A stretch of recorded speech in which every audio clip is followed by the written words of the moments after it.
So I played both sides. I know what it looks like to be on both sides, where I've been the cause of church conflict, and then I've also been on the receiving end of church conflict.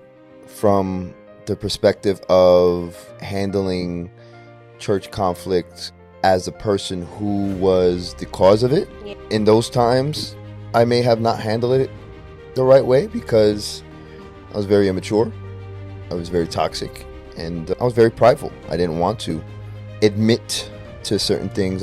I didn't want to take accountability for my actions. I think today it'd be a different side. In this stage of my life, I'm very open with taking accountability for things. I have no shame in it because the only way to grow is to realize that I'm flawed.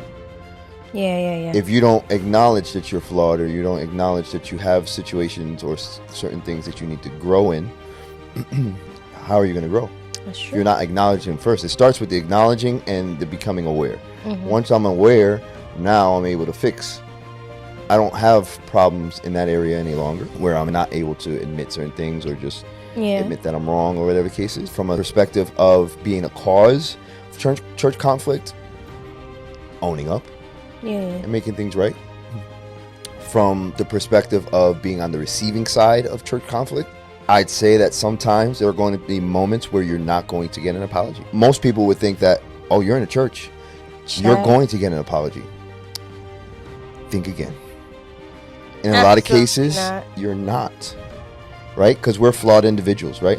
So with that said, like I don't want to make light of the feeling of feeling hurt, right? Because I can easily say, well, get over it. You're dealing with imperfect people. But unfortunately, no, those people who are hurt need to feel and process. So I would say, process what you need to process. Because the feelings are real. That's true. Feelings are real. Regardless of what, if you get hurt, it hurts, man. It hurts regardless of what, whether the intention was to hurt or not, it hurts. So I would say, feel the feels.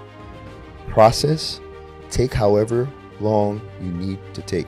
Like, don't rush the process of healing.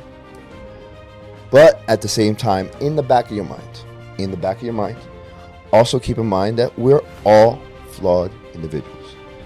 And like we were saying earlier, if you're going anywhere searching for a perfect church, you're never going to find it. You'll be searching the rest of your life. For a very long time. And you're never going to find it. Why? Because the church is made up of imperfect people and will never be perfect. People say it's a hospital, right? It's a hospital. But the thing is, we're a hospital. None of us are doctors. That's all. God is the only doctor. And if we're not leaning on we're all patients. We need to understand that the person who hurt me is also a patient. That's true. Just like I am. Yeah. We're all in the waiting room waiting to be tended to.